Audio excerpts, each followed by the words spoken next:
Bitawan mo ako! Kunin mo na lahat ng pera ko! Huwag mo lang akong saktan! Wala ka nang magagawa. Akin ka.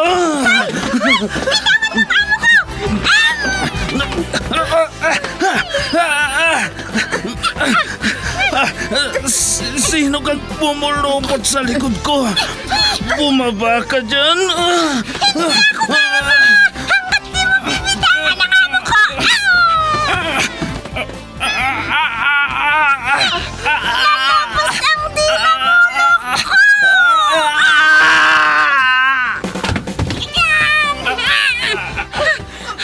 Ayan! Natumba na siya, madam! Salamat, Pepita! Salamat! Super Pipita, ang balikbayan na OFW, survivor mula Iraq, palaban sa hirap at nakahandang magsakripisyo sa ikabubuti ng karamihan, kabilang sa mga naturingang bagong bayani ng bansa. Super Pipita, isang dula na kung saan inyong mapapakinggan ang iba't ibang pakikipagsapalaran ng isang OFW. Super Pipita, mula sa Lovelet Artist and Talent Center Drama Productions, handog sa inyo ng #1 and most trusted radio network in the country, Bombo Radio Philippines. Basta Radio Bombo.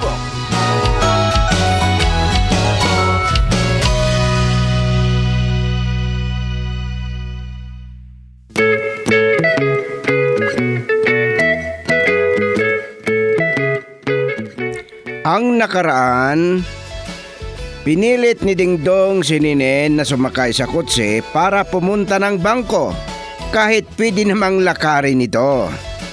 Na-traffic sila kaya hindi kaagad nakabalik sa opisina si Nene. Nakaalis na ang bisitang hinihintay niya. Galit naman si Bernabe dahil sa sunod-sunod na pagkatalo sa sugal. Dahilan kaya nagalit siya kay Pipita na ang pagkakalam niya ay tinawagan siya ng bida natin. Umuwi siya sa kanila at si Nene ang nagbukas ng gate ng kanilang bahay. Nalaman ni Bernabe na hindi na nakapaghintay ang kliyente sa kanilang opisina. At ngayon, pakinggan natin ang karugtong ng ating kwento na pinamagatang Nerbyosong Hindi Nahihimasmasan, dito sa ating dula, Super Pipita.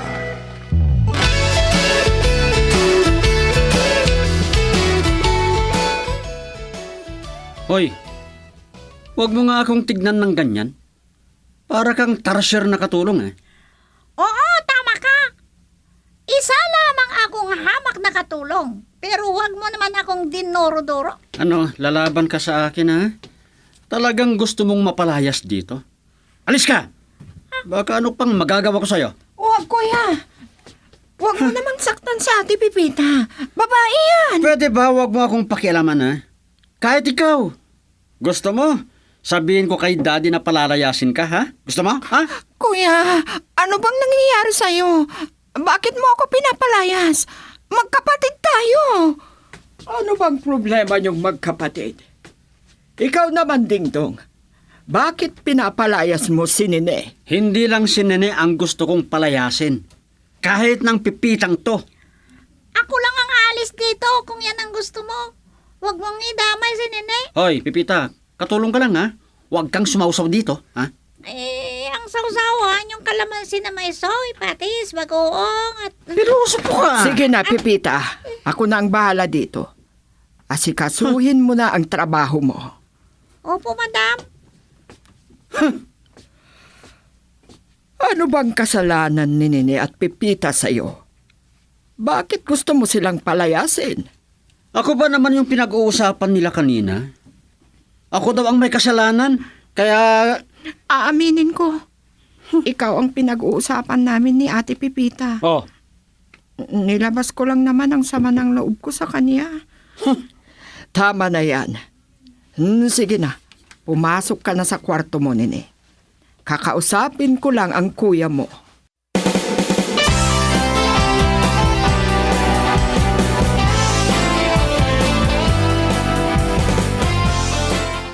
Hindi kita sinisisi, Dingdong. Ang sa akin lang, paglalabas ka ng bahay, siguraduhin mong may dala kang pera sa wallet mo. Tignan mo ang nangyari. Pinagalitan ng daddy mo si Nene. Napahiya pa sa kliyente. anak nyo ako, Mami. Kaya ako dapat ang kampihan nyo. Anak ko kayong dalawa ni Nene. Wala akong kinakampihan. Alam ko naman mas malapit ang loob nyo kay Nene. Mas malaki ang kanyang naitutulong sa kumpanya. Hindi totoo yan. Pareho ang pagmamahal ko sa inyong dalawa. Matanong nga kita, tungkol sa perang hiningi mo. Huwag nyo nang pagproblemahin yun, Mami. Huwag mo sanang bigyan ng ibang kahulugan ang pagtatanong ko. Totoo, nasa hustong gulang ka na. Pero kailangan pa rin malaman ng mga magulang mo ang mga pinaggagawa mo sa buhay. Magbago ka na, Dingdong. Diyan na nga kayo. Magbabago lang ako kapag nakapag-asawa na ako.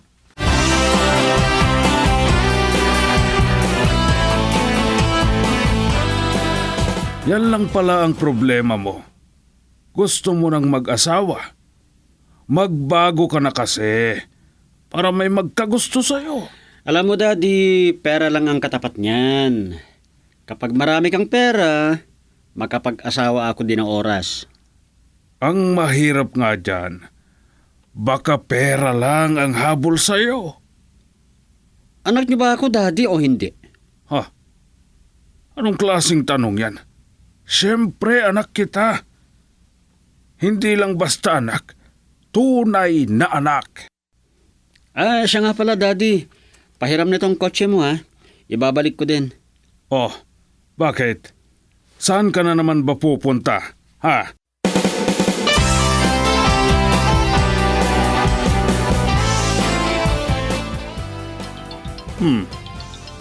Ano kaya ang sasabihin ni Mr. Montemayor sa akin? Pagsasabihan ko nga itong taong to. Hello! Nag-usap kayo ni Ninay? Oh, wala namang nababanggit sa akin.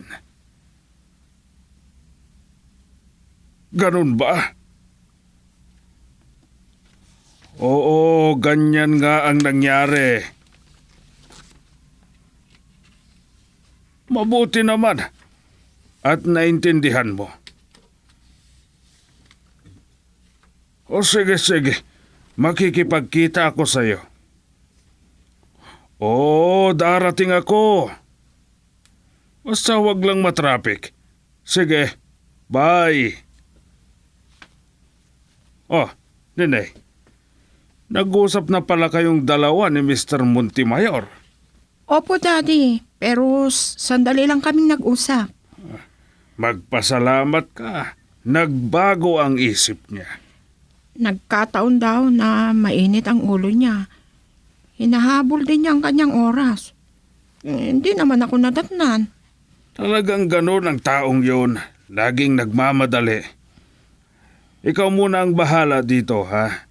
Makikipagkita ako sa kanya. Babalik din ako kaagad. Walang problema, Daddy. Ay, may problema pala ako. Hiniram pala ni Dingdong yung kotse ko. Tatawagan ko nga. Kailangan sunduin niya ako dito sa opisina.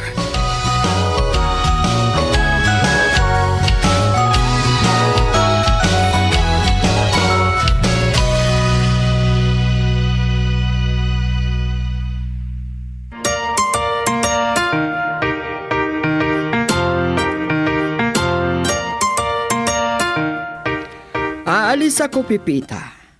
Pupuntahan ko si Bernabe sa opisina. Aalamin ko kung hanggang ngayon ay Pinapagalitan pa niya si Nene. Dito ba kayo kakain, madam? Oo naman. Hindi ako magtatagal doon.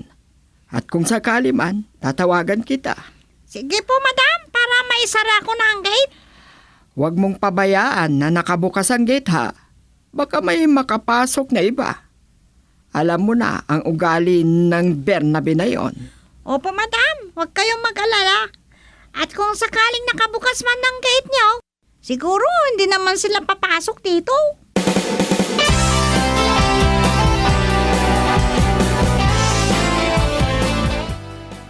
Hindi pa gaanong nakakalayo ang daddy, mami. Katatapos lang nilang nag-usap ni Mr. Montemayor. Kakalabas lang niya. Narinig mo ba kung anong napag-usapan nilang dalawa? Opo, mami.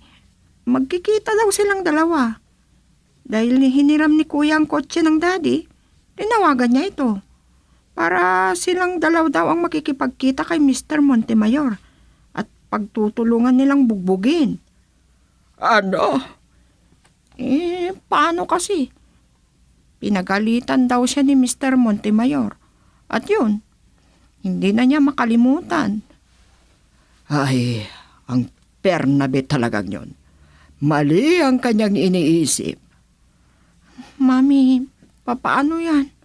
Baka malaman ng daddy na nagsumbong ako sa inyo. Pagagalitan ako noon.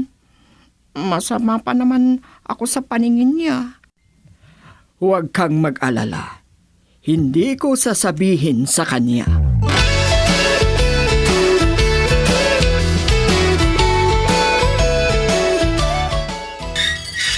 Mabuti naman at binuksan mo agad ang gate. Kung hindi, makakarinig ka na naman ng hindi mo magugustuhan. Nakita ko ang sasakyan na paparating habang naglilinis ako. Kala ko nga si Sir Bernabe ang tumating. Kayo pala, Sir Dingdong. Hiniram ko kay daddy ang kotse niya. Kasama ko yung kaibigan ko ha.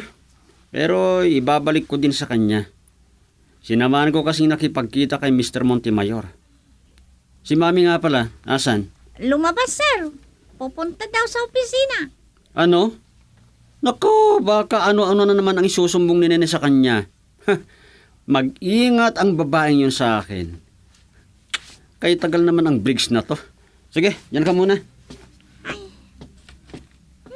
Nakakainis. Muntik na akong matumpa sa pagmamadali niya. Lumingon pa. Tapos, inirapan pa ako. Sana nga may kasalanan. Hindi man lang nag-sorry.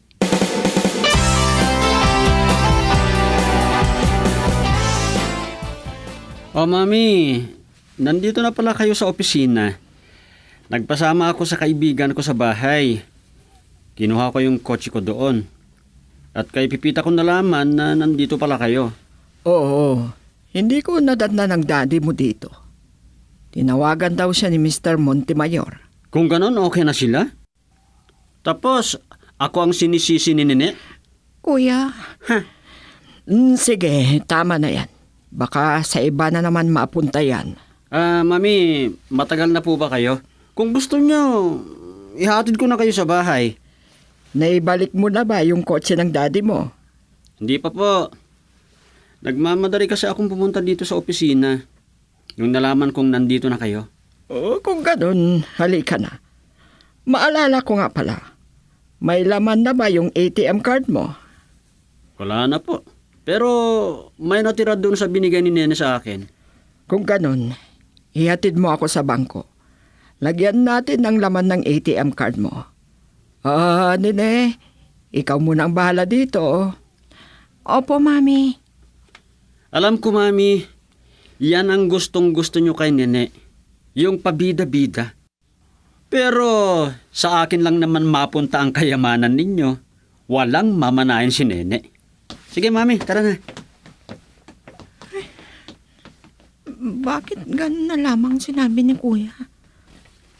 Wala akong mamanahin sa kayamanan namin.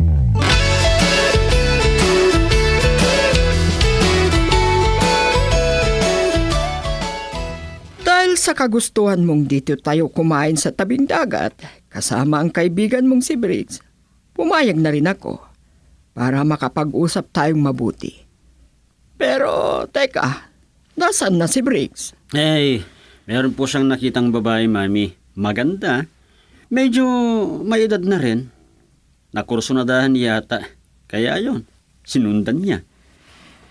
Makinig ka sa akin, Dingdong. Medyo nagkakaedad ka na rin. Magbago ka na. Iwasan mo na yung pakikipagbarkada. Tulungan mo na si Nene doon sa opisina. Mami, marami tayong dapat pag-usapan. Bakit yan pa na walang kakwenta-kwentang bagay? Kailan ka ba magbabago? Kailan ka pa titino? Di ba sinabi ko na sa inyo, titino lang ako kapag may asawa na ako.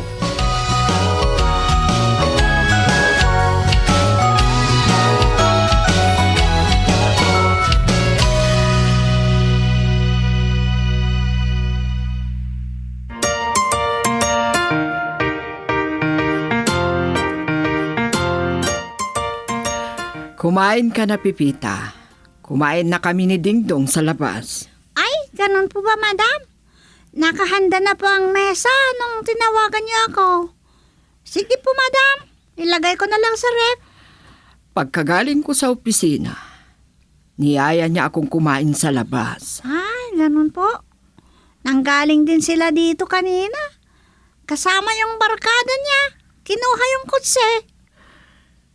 Pinagsabihan ko siya, pero parang wala siyang narinig.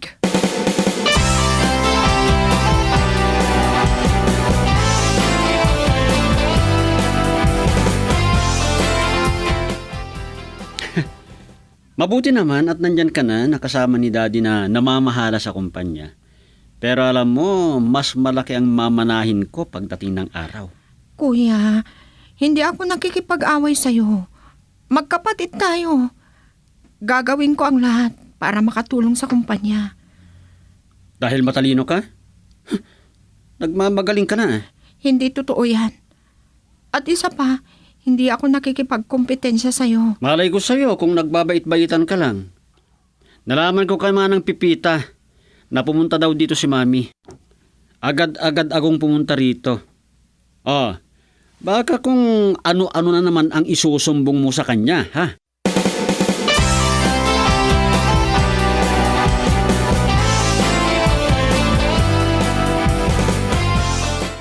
Bakit ganun ang sinabi ni Kuya? Hindi ko maintindihan. Wala naman akong ginagawang masama. At mabait naman ako sa kanya. Marami na siyang nakuhang pera sa akin. Pero hindi ko pinababayaran sa kanya. Kahit si Daddy. May napapansin din ako. Mas kinakampihan niya si Kuya kaysa sa akin. Bakit kaya?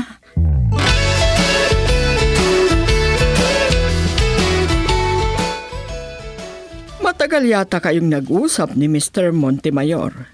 Isang araw kang wala sa opisina. Paano mo naman nalaman? Pumunta ako doon. Hindi kita nadatnan. Nagsumbong ba sa'yo si Ninay? Ano naman ang isusumbong niya? Sinabi lang sa akin na nakipagkita ka kay Mr. Montemayor. Pumunta pa nga doon si Dingdong at nilagyan ko ng pera yung ATM niya. Mabuti naman at binigyan mo ng pera. Nakalimutan ko palang sinabi sa kanya na ibalik niya kay Nene yung nahiram niya. Bakit pa niya ibabalik? Hindi na kailangan. Sino ba siya? Magpasalamat pa nga dahil pinag-aral natin siya. Bernabe, Ha? yung bunganga mo, baka marinig ka niya. Alam mo namang naghihinala na si Dingdong sa kanya. Kahit marinig pa niya, dahil yan ang totoo, Consuelo. Pinulot lang siya sa basurahan. Ayusin mo na yung pagsasalita mo. Parang wala kang pinag-aralan. Huwag kang bastos. Huwag mong sabing bastos ako, ha? May nagbukas ng pintuan. Baka si Nene na yan. Narinig niya ang mga sinasabi mo. Ikaw kasi. Wala akong pakialam. Baka si Pipita naman ang nagbukas. Kahit kailan na, pakialamera ang katulong na yan. At kung sakaling si Pipita nga, kakausapin ko siya. Huwag. Ako na lang ang makikipag-usap sa kanya. Lalo na't hindi ka muna nagtatanong. Basta-basta ka na lang nang huhusga.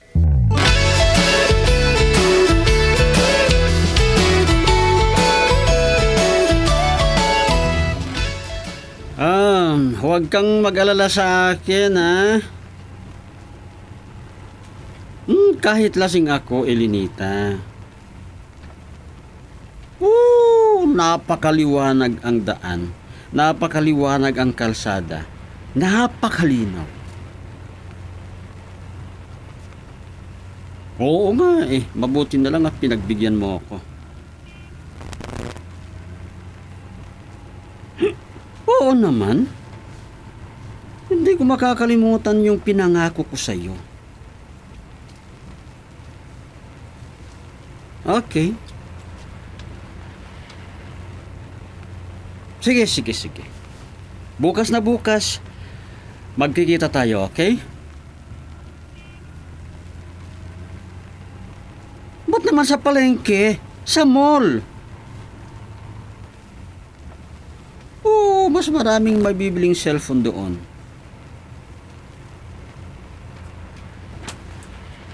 Oo, bibilhin ko yung cellphone na gusto mo. Kahit mahal, kayang-kaya ko yan. Oo, marami akong pera.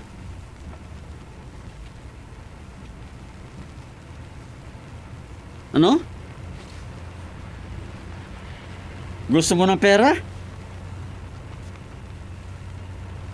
Oo, bibigyan kita. Walang problema yan. Yan lang pala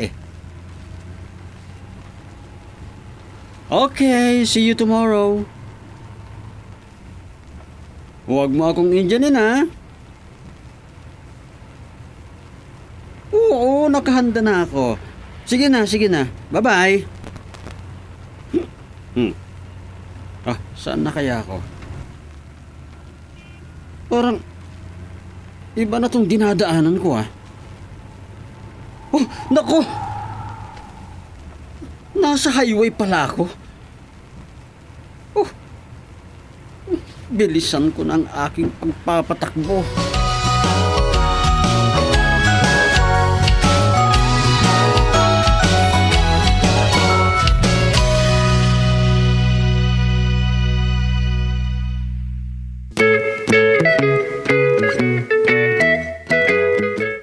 Magiliw naming tagapakinig, pakinggan bukas ang karugtong ng 1 linggong kwento natin na pinamagatang Nerbyosong Hindi Nahihimasmasan. Dito sa ating dula, Super Pipita. Isinulat para sa radyo ni Delfin Dumayas at sa direksyon, Leti Astudillo Aquino. Handog sa inyo ng #1 and most trusted radio network in the country, Bombo Radio Philippines. Basta Radio, Bombo!